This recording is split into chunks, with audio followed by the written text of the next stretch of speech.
We are Novo Saddle Systems Incorporated, a new company from Windsor, Ontario, and we are going to revolutionize the way that you sit on your bike. With the growing demand to reduce carbon emissions, bicycle riding has been increasingly and steadily growing. With the consistent increase in ride time, more and more people are expected to incur a saddle-related strain due to the misshape of their saddle.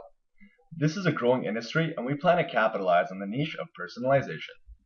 Now, in order to be successful within this industry, we plan on providing high-end bike seats that are personalized for the unique physiology and riding style of an individual to provide a better ride experience.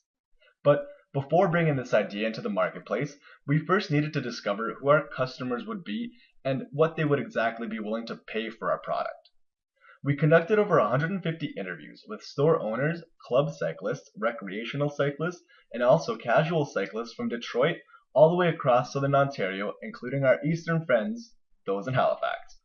But before we went out and asked questions, we needed to come up with assumptions of what our business would actually look like. So our initial canvas started with the basics. We wanted to ensure that we were going in the right direction, which meant that we had to validate key areas on our canvas. Through prior knowledge, we were almost certain what our key activities, key resources, and customer relationships would be. However, we did not leave them as absolutes. This left us with the extra 6 sections to go out into the community to validate. Our initial hypothesis for our key partners was that specialty bike stores, the University of Windsor, and local bike groups will help us market and gain sales through brand recognition. We conducted 63 different interviews with store owners, cyclists at the University of Windsor, and cyclists within the Windsor-Essex region.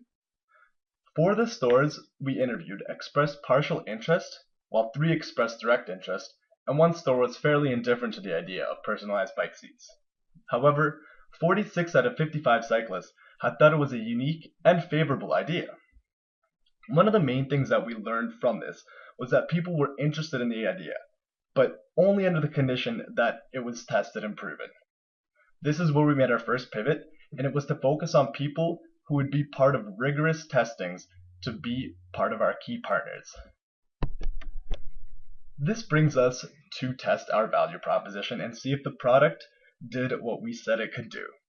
Initially, we said that a personalized bike seat is more comfortable for the rider because a custom fit will reduce seat-induced pain.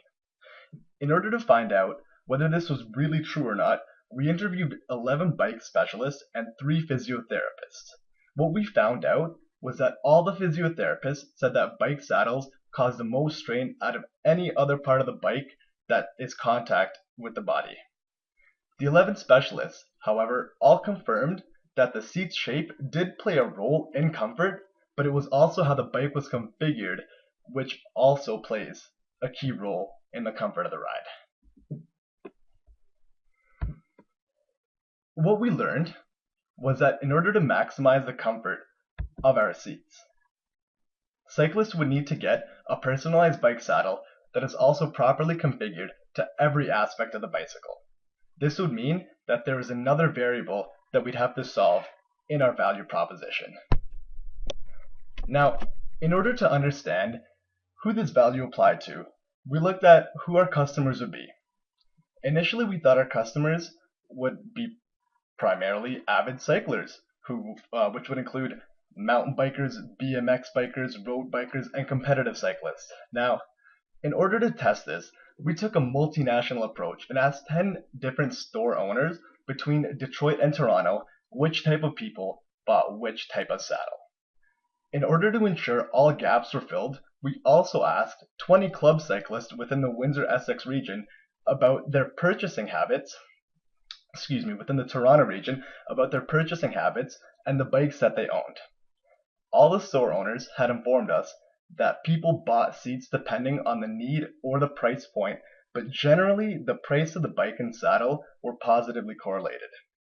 Over half of the cyclists had also mentioned that they buy their seat based on a perceived need, and the price is not necessarily an issue a lot of the time. What we learned was that bike stores sell expensive seats to customers who have expensive bikes.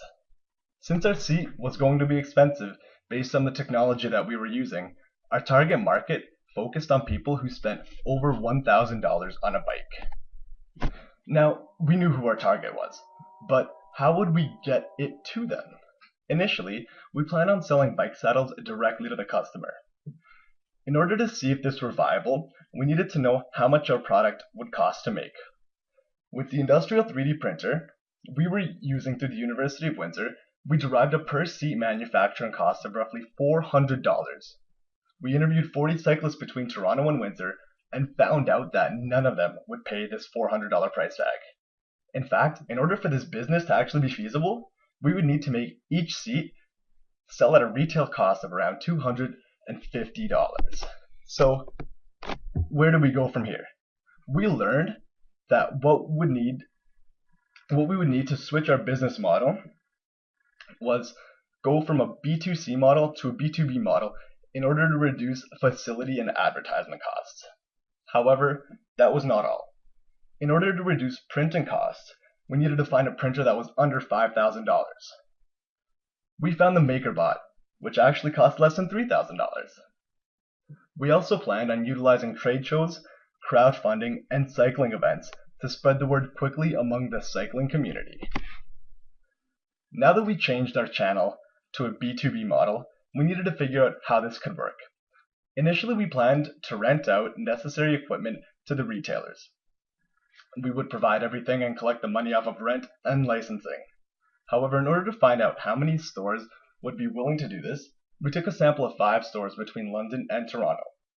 All of them shot down our idea very quickly because it seemed too risky and way too expensive to actually implement. So, what we learned was that if we supplied a store with a mold and a scanner so that customers could get a scan taken in-store, it would take the saddle about 3 business days to actually get to the customer.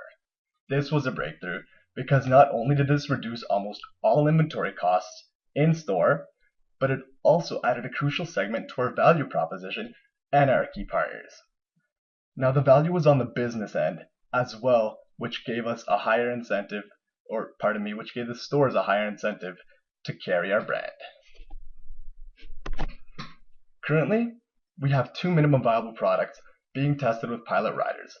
Work and tests are in progress, and the next 2 series of tests and interviews we plan on conducting are in April, after we gain some conclusive results, of course, from the durability and the functionality of these saddles. We have come a far way since our conception in September of 2013. We have successfully secured the grant funding from the Dobson Foundation and plan on applying for more grants in April. Our official beta launch is speculated to be in fall of 2014, with commercial sales starting in 2015. We are Nova Saddles, a small company from Windsor, and we plan on revolutionizing the way you sit on your bike.